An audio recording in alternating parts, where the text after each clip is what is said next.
मैं अभी अपनी जन्मस्थली खनसली डांडा में हूँ।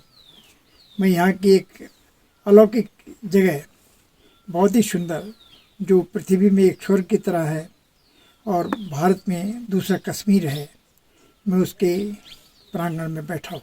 ये जो धरती है उत्तराखंड की, ये एक बहुत ही सुंदर प्राकृतिक एक धरोहर है।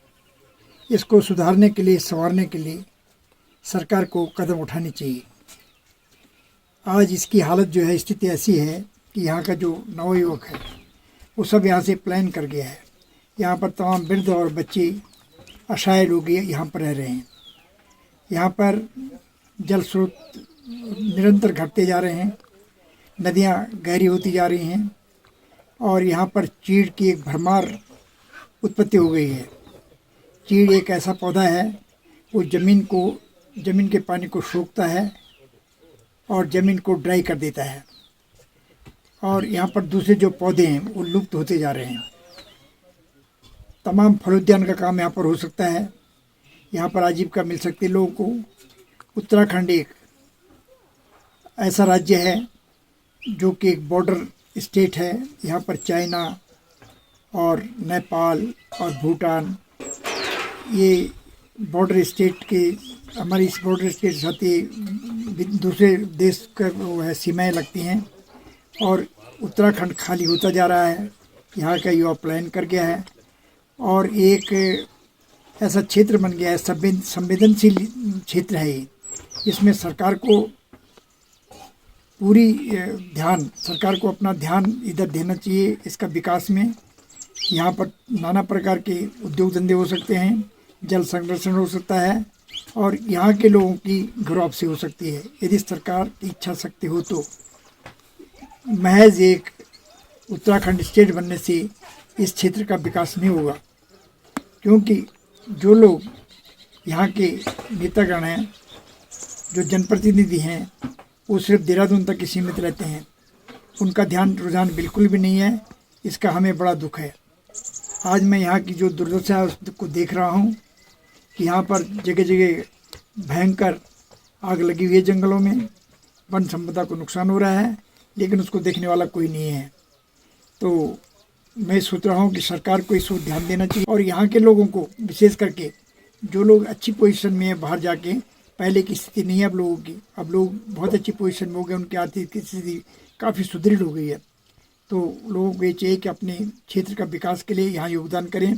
लोग संगठित होकर संगठन एक तैयार करें, उस संगठन के द्वारा यहाँ पर फलोद्यान करें। फलोद्यान यहाँ पर बिल्कुल सेब, नाशपाती, अनार इत्यादि ट्रैफिक में हो सकते हैं, अखरोट और केले भी हो सकते हैं और कई चीज़ें और हो सकती हैं। फलोद्यान के क्षेत्र में देश आत्मनिर्भर हो सकता है अगर सरकार और पब्लिक यहाँ पर मिल के काम करें, कोई प्रोजेक्ट स्टार्ट करें। तो थोड़ा सा मैं ये कहूँगा कि सरकार को विशेष ध्यान देना चाहिए ताकि लोग यहाँ से बाहर न जाएं। अब होता क्या है कि देहरादून और जो है जितना भी तराई का क्षेत्र है वो लोग आ गए हैं वहाँ। यहाँ के लोग तो चले गए बाहर महानगरों में और वो लोग आ गए पहाड़ों की तरफ। तो इससे जो है सारा वो जो है हिसाब किताब खराब, डगमगा गई स्थिति। तो मैं ये सोच रहा हूँ कि यहाँ के जो मूल निवासी हैं उनको अपने क्षेत्र को भूलना नहीं चाहिए, यहाँ अपने क्षेत्र छोड़ने नहीं चाहिए। उनके मकान की दुर्दशा हो गई है, मकान बंजर हो गए हैं, टूट गए हैं और इसलिए बड़ी भयंकर यहाँ स्थिति पैदा हो गई है। यहाँ पर जंगली जानवर, यहाँ पर चीते, गुलदार और दूसरे जो है शुअर वगैरह और जंगली जानवर, वन्य जीव बहुत सारे हो गए हैं, जो कि अब खेती होने नहीं देते यहाँ पर, क्योंकि पब्लिक कम हो गई है। दूसरा जो है जो खेती करते भी हैं थोड़े बहुत, उसको जंगली जानवर ख़त्म कर देते हैं, तो आजीविका का साधन बेकार हो जाता है। तो सरकार को इस ओर बहुत ध्यान देना चाहिए ताकि यहाँ पर जो है जीवन यापन कर सके लोग और यहाँ रहेंगे। यहाँ का क्लाइमेट बहुत ही बढ़िया है। ये पेरिस से भी इसका क्लाइमेट बहुत बढ़िया है, दुनिया में सबसे बढ़िया स्टेट है ये।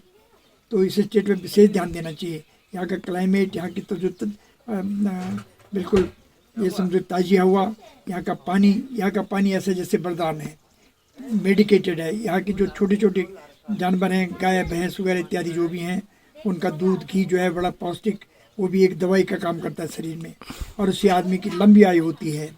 और यहाँ पर कई चीज़ों की जड़ी बूटियाँ हैं जिनका कि यहाँ पर जो है उपयोग हो सकता है। जैसे आजकल एक हमारे यहाँ एक कंडली का घास की तरह होती है, वो उसका जो है आजकल उसके लिए शरीर में ताकत देने के लिए और शरीर को रिष्ट पुष्ट रखने के लिए उसमें बड़ी एक किस्म से जो है ताकतवर चीज़ है वो, और वो उसका उत्पादन हो सकता है। वो आजकल मेरे ख्याल से कम यहाँ पर 1000-2000 रुपये किलो के हिसाब से बिक रहा है। तो उसको यहाँ के युवाओं को ध्यान रखना चाहिए और उसका उत्पादन करके और उसको बेचना चाहिए। यहाँ पर आम भी टेरिफिक हो सकता है। जो नदी के साइड से, नदी के किनारे हैं, जो उनमें जो है तमाम मैंगो ट्री लगाए जाएँ, आम के पौधे लगाए जाएँ, और वहाँ उस एरिया में आम पैदा हो सकता है। जो ऊपर का इलाका है, पहाड़ी इलाका, उसमें सेब की बेल्ट हो सकती है, जहाँ धूप आधे घंटे भी नहीं जाती और ठंडक है, वहाँ पर सेब की फसल उत्पादन बहुत हो सकता है। यहाँ चीड़ को जो है, चीड़ के बहुत ज़्यादा, चीड़ को कम करना चाहिए गवर्नमेंट को। उसके जगह पे बांज इत्यादि के पेड़ उनको लगाया जाए।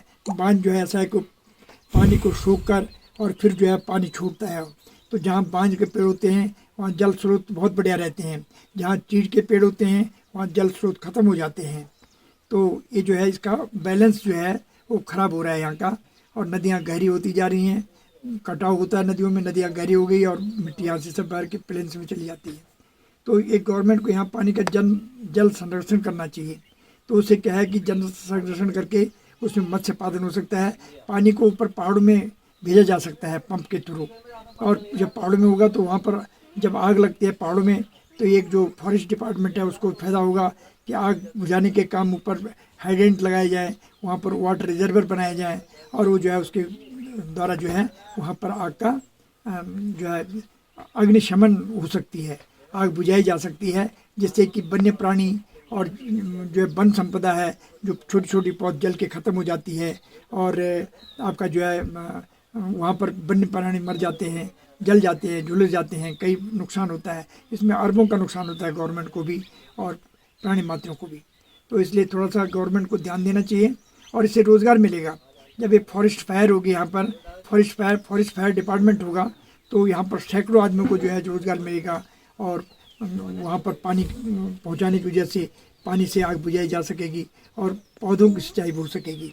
तो मेरा सरकार से और जनता से एक अनुरोध है कि सरकार से मिलजुल के ये यहाँ कोई प्रोजेक्ट बनाए जाए और लोगों को रोज़गार के अवसर सुलभ कराए जाए। तो मेरी इन्हीं आशाओं के साथ मैं आशा करता हूँ कि सरकार मेरी बात को सुनकर और कुछ ध्यान देगी शोर, ताकि यहाँ पर रोज़गार के अवसर सुलभ हो सकें और पलायन रुक सके। सबसे यहाँ विकट परिस्थिति है कि यहाँ का पलायन हो गया है, बरसों से पलायन हो रहा है और वो पलायन रुक नहीं रहा है। तो जब वो पलायन नहीं रुकेगा और पलायन होता रहेगा तो यहाँ पर रहेगा कौन? ये तो बिना क्षेत्र बन जाएगा, और यहाँ पर वो लोग आ जाएंगे जो कि हमारे देश को यहाँ नुकसान हो सकते हैं, यहाँ कब्जा कर सकते हैं, कब्जा कर रहे हैं या कब्जा करना चाहते हैं। तो हमने उन लोगों से सावधान रहना है कि जो लोग जो स्वार्थी तत्व है उनसे हमें सावधान रहना है। तो मैं उम्मीद करता हूँ कि सरकार इसको ध्यान देगी, इसके विकास की ओर, ताकि लोगों का प्लान के, लोगों को रोज़गार मिले। सबसे प्राथमिकता जो है यहाँ रोज़गार देना है, क्योंकि यहाँ रोज़गार के अवसर नहीं है। अगर गवर्नमेंट यहाँ ये फॉरेस्ट डिपार्टमेंट खोले फॉरेस्ट फायर का, तो इसमें रोज़गार मिल सकता है। दूसरा, यहाँ की जितने भी महानगरों में ये हॉस्पिटल्स हैं, उन हॉस्पिटल्स को कुछ यहाँ शिफ्ट कर दिया जाए और लोगों का इलाज यहीं हो पहाड़ों में, क्योंकि यहाँ क्लाइमेट अच्छा है, जल्दी रिकवर होंगे पेशेंट। और यहाँ गवर्नमेंट को अपने सेंटर उसको भी जो है एक किस्म से वहाँ से शिफ्ट करना चाहिए, डिसेंट्रलाइज्ड होना चाहिए। उनके जो बड़ी बड़ी मिनिस्ट्रियाँ हैं, जैसे फॉरेस्ट डिपार्टमेंट का टोटल यहीं पर हो, उत्तराखंड जैसे वो पहाड़ी इलाके में, उत्तराखंड में हो या दूसरे पहाड़ी क्षेत्रों में हो, लेकिन फॉरेस्ट डिपार्टमेंट का ज़्यादातर फोकस इधर होना चाहिए और उनका हेडक्वार्टर भी पहाड़ों में होना चाहिए। दूसरा यह है कि यहाँ की कैपिटल जो है, एक तो देहरादून में जो लोग हैं वो आराम प्रस्त लोग हैं, वो वहाँ पर ऐसे से रहते हैं। इसका जो है पहाड़ में इसकी कैपिटल होनी चाहिए, और ताकि यहाँ लोगों को जो है वहाँ से उसका लिंक होना चाहिए। जो पहाड़ी क्षेत्र की जो कैपिटल है उसका वहाँ रेल लिंक, एयर लिंक और जो रोड लिंक ये सभी हो, तभी यहाँ फायदा वो यही होना चाहिए, नहीं कि समर वैकेशन में यहाँ कर दिया, समर कैपिटल और विंटर कैपिटल वहाँ कर दिया। तो ये जो है ये थोड़ा सा गवर्नमेंट को ध्यान देना चाहिए यहाँ के जनमानस के ऊपर, यहाँ के जनमानस के भावनाओं के ऊपर। यहाँ के लोग बहुत सज्जन, बहुत सरल स्वभाव के और सब बढ़िया लोग होते हैं, ईमानदार लोग होते हैं, ऑनेस्ट लोग होते हैं। तो गवर्नमेंट को इस पर ध्यान देना चाहिए यहाँ की पब्लिक के ऊपर, यहाँ पब्लिक के वेलफेयर के लिए काम करना चाहिए। पलायन को रोकना बहुत प्राथमिकता है यहाँ की।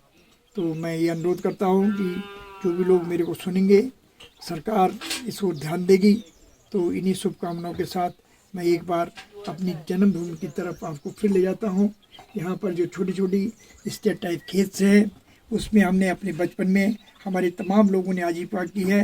चाहे मोटा खाना, यहाँ की जो क्षेत्रीय उत्पादन है, लोगों ने कई जो जंगली घास है उसको भी बॉयल करके उसको खाया। एक भैंस रख दी, उसमें झंगोरा, कंगानी वगैरह जो है इत्यादि जो है मंडवा वगैरह को खा के रिस्ट पोष लेते थे। उनके अंदर एनर्जी बढ़ती थी, उनकी लाइफ लंबी होती थी और वो जो है लंबा जीवन जीते थे। तो अभी भी यहाँ पर जो है जो लोग यहाँ पर आ जाएंगे वापसी, उनका अगर वो लंबे जीवन की कामना करते हैं तो ये सबसे उपयुक्त प्लेस है, जगह है यहाँ उनको जीने के लिए। तो यहाँ का जो क्लाइमेट, यहाँ की जो जलवायु है, यहाँ का सब रहन सहन है वो बहुत सादा है, जलवायु बहुत अच्छी है। तो मैं तो सभी से अनुरोध करूँगा अपने उत्तराखंडी भाइयों से कि वो मैदानों से पहाड़ की ओर फिर दोबारा पलायन करें, ताकि उनका जीवन दीर्घायु हो और उनके बच्चे स्वस्थ रहे। इन्हीं शुभकामनाओं के साथ मैं आपसे विदाई लेता हूँ।